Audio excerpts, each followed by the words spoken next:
Hi, my name is Sonny Hamilton, and I wanted to introduce you to our new podcast.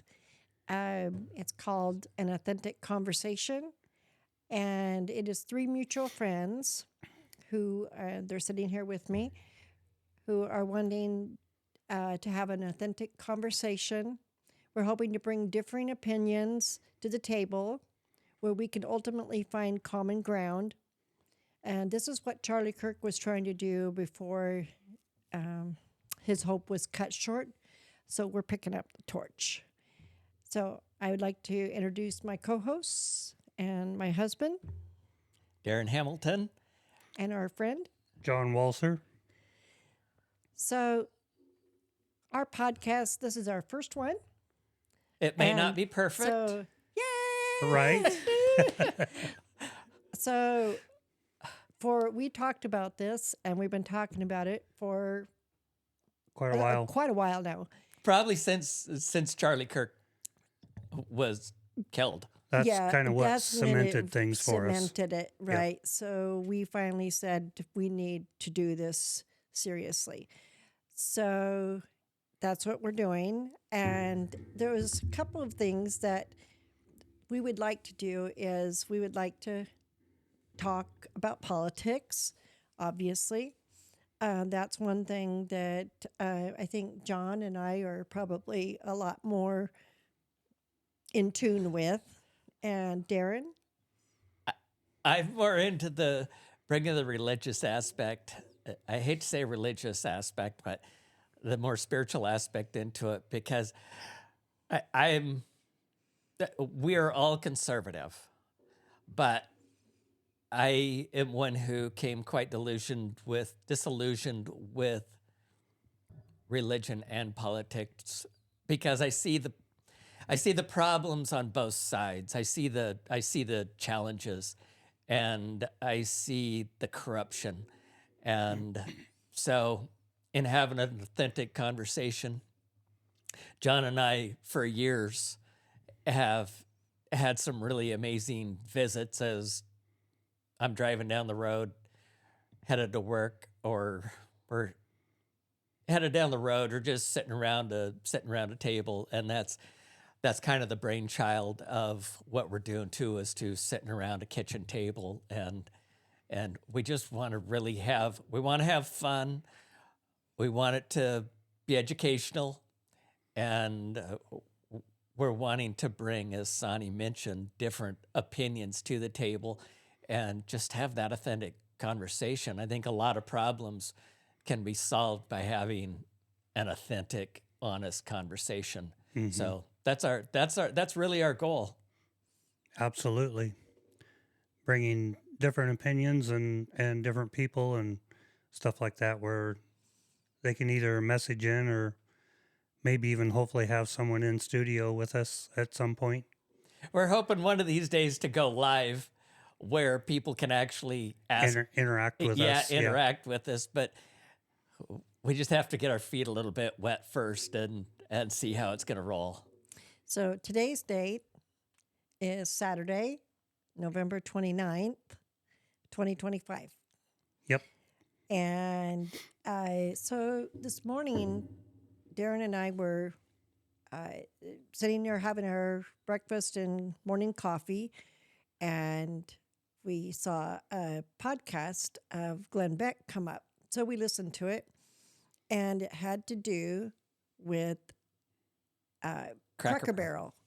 And they had the Cracker Barrel CEO on, and we were both thinking, oh, great, here it goes. She's going to be one of those woke ladies.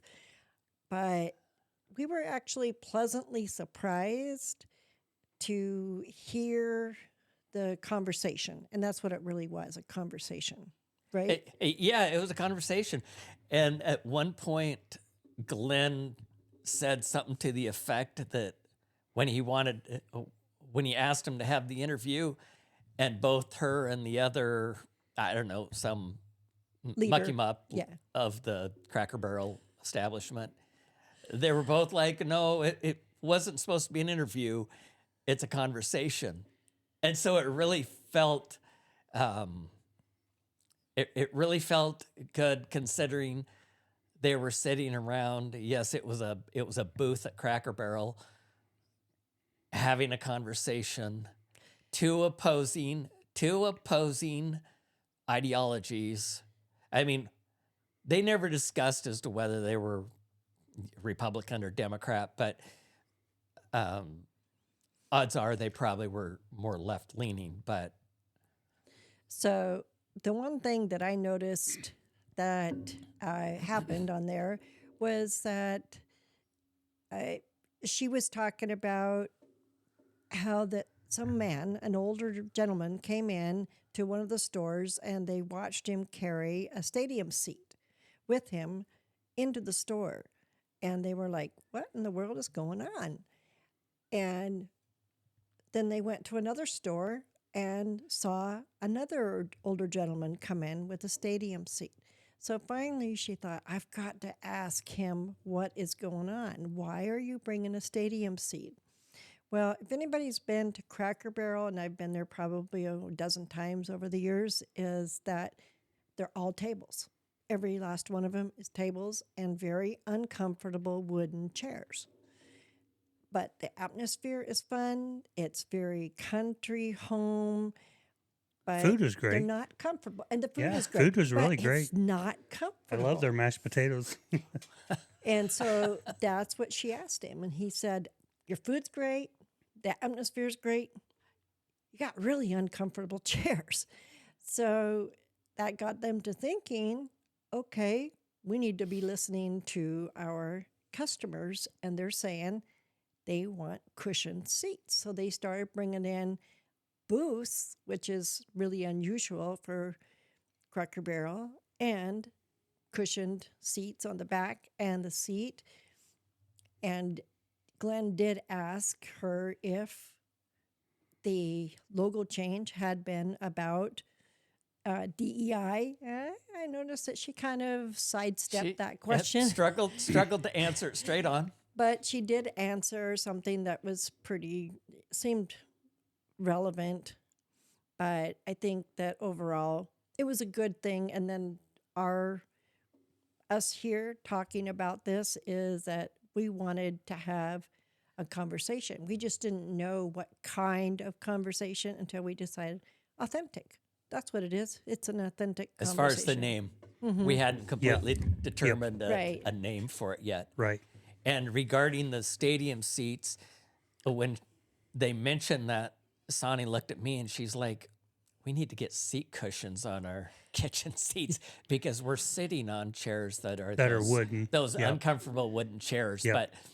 But anyway, we're still young. And so our Young-ish. so our bottoms can handle the wooden seats. Well, these are a little bit higher backed, and those ones are really low backed, and the handles go all the way around, and they're really uncomfortable. The love handles. I was just asking. So But it was a great conversation. Sure. That was the thing that both Sonny and I took away from it. Two different sides of the aisle, more than likely, but it was just a really good conversation And friendly. friendly. Yeah, we ended that video with just really good feelings towards. Because I'm not going to say that we had great feelings towards the CEO of Cracker Barrel right. Absolutely. prior to us listening to that video, just because we're obviously not huge fans of DEI. Right. It's just the way it is. So on to another topic is the things that we've listened to. So over the years. The things that have influenced. Yeah, have influenced us. So dating back like 5 years for me is I started listening with my friend Amy Foss. We started listening to, let's see, his name was Simon Parks and Charlie Ward. And at the time, everybody was like, they are crazy. But so nobody put any stock in them. So we could listen to them all we wanted, and they never took them down because everybody thought they were just crazy old men. But a lot of what they said did come into effect. So Yep. over the years, it was like, okay, so they did have something that they had figured out. And the other one that I've listened to, a couple, is the X22 report. That's really been influential on me. Yeah, myself as well, and we know. So if you want to listen to And We Know, you just go to Rumble, and you have to make an account, and you can listen to actually X22 and We Mel K. Know both on Rumble. And I've listened to Mel K over the years. Mel She's- K. Yeah, there's just so many of them. I think the one that all of us missed the most on the conservative side would be Rush. Rush Limbaugh. Yeah. Yep. So he was one that I listened to as I was running up and down the road back when I first started driving truck over the road. So, Yeah, and there's been a lot of young men, young 20-something men, who have come over from the Democrat side to the conservative, or if you want to call it MAGA side. And Charlie Kirk was very instrumental in getting those men to come over. he was. And I've seen a lot of those young men, maybe, probably half a dozen of them that we've seen on YouTube. And they are out there exposing all of the riots that are going on with the Immigration. ICE. immigration, right? ICE. So they've been doing a lot of that, and the things that people don't see because the mainstream media, what they only show bits and pieces. In fact, we saw one podcast where a policeman was recording from one of the rioters' phones. It was like, really? Okay. So there's lots of good people out there, right? Mm-hmm. My influences have probably been kind of across the board. I mean, if I listen to stuff, most of the time it's conservative, but I also kind of like to hear what the other side is saying too. And I have a number of Facebook friends that are quite liberal. And so it's kind of fun for me to get their perspective. I'm more into, I don't know, I kind of like the balance of things, just seeing the far left, the far right, I like everybody's opinion and just seeing the different perspective. But on those riots, it was kind of interesting because I saw a post of one of my liberal friends, and there's a guy in the Portland riots that would dress up like a chicken. And when I saw the post, the video that my liberal friend posted, it was all loving and all nice and gentle. And then when I watched the same chicken outfit guy in the post, or the conservative guy that Sonny was mentioning, you could see the smoke bombs and the stuff being thrown and the people fighting. And him running. Him running. And so you knew it was the same riot, but you're getting, it just depends on who Different wants. perspective. Yeah, the perspective. But when there really is a lot of violence going on, we can't really say that they're nonviolent protests. Can't say they're peaceful. Right. That's kind of a bunch of crap. And so in a way, that's kind of more where I'm coming from. I like to see both sides. I like to see where both sides are coming from, but I also like to see why it's happening. And then we've seen one really popular governor, Gavin Newsom, be really angry that a podcaster, a very popular podcaster, would not have him on. Oh, true. Yeah. So, and he was just angry, very, very angry. And the podcaster just like, well, I'm not going to have him on. So, but uh, but we're trying to be open. Yes, we are conservative.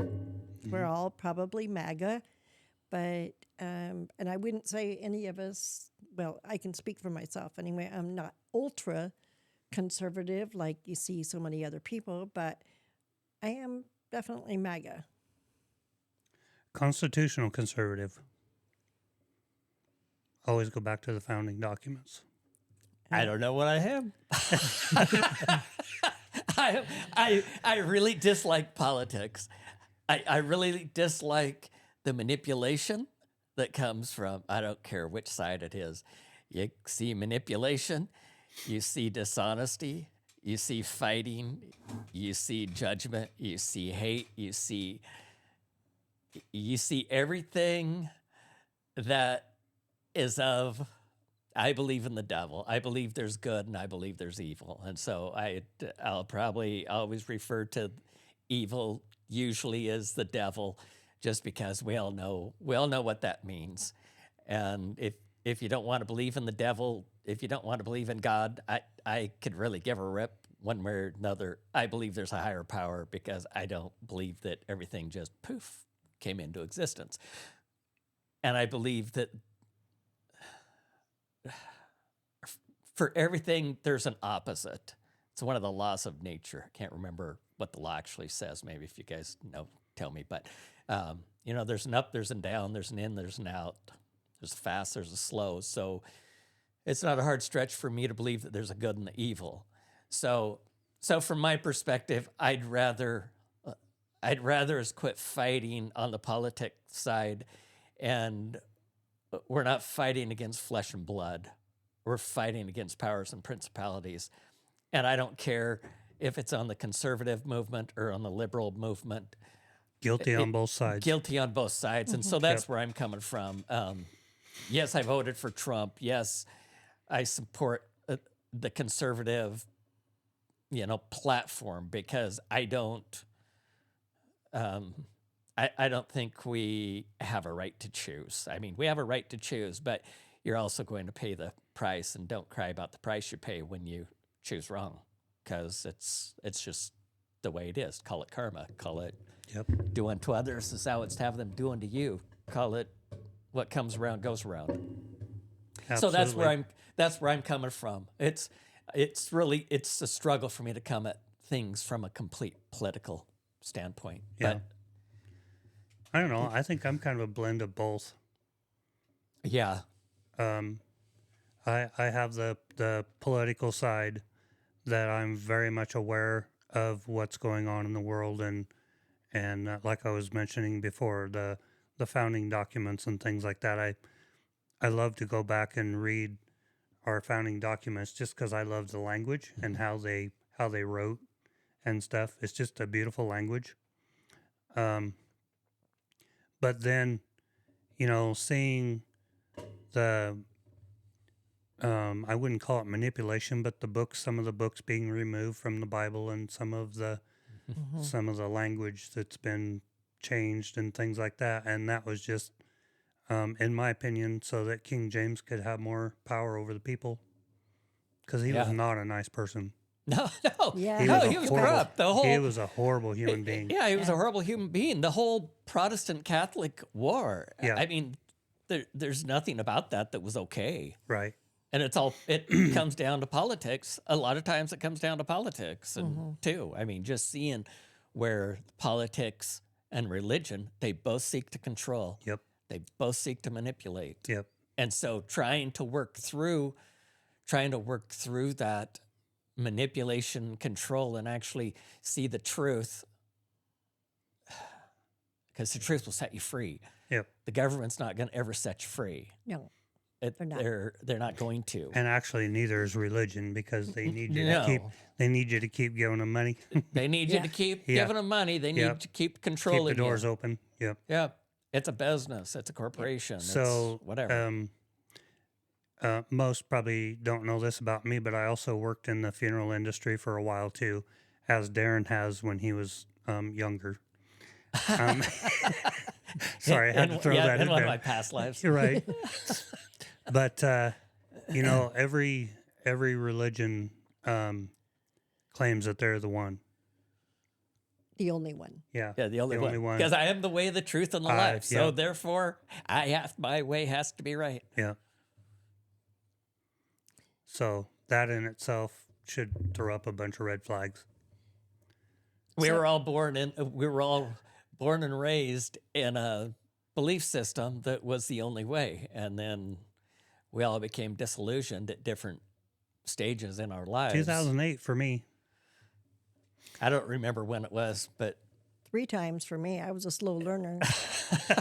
it was well, what was it? I was basically 40 years old, so what, 20 years ago. Yeah. 20 years ago, I can't say that it was, I mean, once I made the decision, it was done. I never wavered from it because I understood extremely clear as to why I made the decision that I made. Yeah. And don't get us wrong, we still have people that are in Yeah. that we love very, very much. Exactly. And we're around Right. it quite a bit because of those people that we love. Family, friends. Right. Yep. And I would continue to go and be around those people and love Right. those people with all my heart and don't judge them, you know, whatever. None of us have So- bitterness towards it. No, That's Right. not at Right. all. yeah. So So Yeah. So there's a lot of topics as to what we can cover in our next podcasts. So yeah, and if you have a specific topic that you want us to cover or want us to talk about, put it on send the us a Facebook. message. Yeah, absolutely. So and we're good. On my other videos, I don't ever ask for this, but I think we're trying to take this in a different direction. So we really do, even though it may not be stellar at this point, since we're just getting this game figured out, but still like it. Leave a comment just so that we can get the algorithms going in our direction, and We- that would be really appreciative. We would and, really appreciate and it. we also hope to be on a lot more platforms here in the near future too. we're going to try to get onto YouTube and X and right X. yep, This world is hungry for truth. for truth. Yep, and raw truth. Raw truth. Yep. And we have gained a different understanding just because, like for me anyway, it was what, 19, 20 years ago, I don't remember now, where I really started deep diving to try to understand. I needed to understand life because when my mom was laying on her deathbed, she just looked at me and she said, "Darren, I don't feel like I've laid up enough treasure in heaven." And I know my mom. My mom was an amazing woman. And for her to serve God for 67 years, I mean, that's how old she was. I don't know when she made her decision. But for her to be 67, laying there on her deathbed, struggling with whether or not she'd laid up enough treasure in heaven, that really did something to me. Between that and the fact that she was sitting there dying with cancer, pumped full of heroin, that really bothers me, that we send our loved ones off full of heroin. But so those things really changed my world. And so that's when I really started digging and trying to understand this life. And so that's why my perspective is what it is. It's not because I'm better than anybody, more righteous or more anything.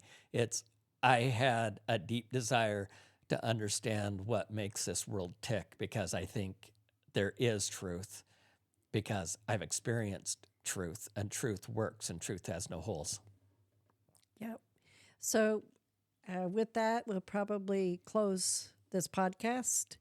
We'll have some more in the future. And if you have any topics that you would like us to talk about, then please leave them in the comments. And if you like it, as Darren said, please like it, put a thumbs up, Share it. share it, Yep.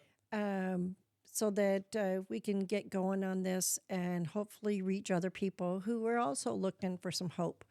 because that's what we're hoping to bring is hope to people. Yeah, boom. Because they're tired of all the BS going back and forth, and just the name calling. I'm fed up to here with the name calling. So So anyway, there all we right. have it. Yep.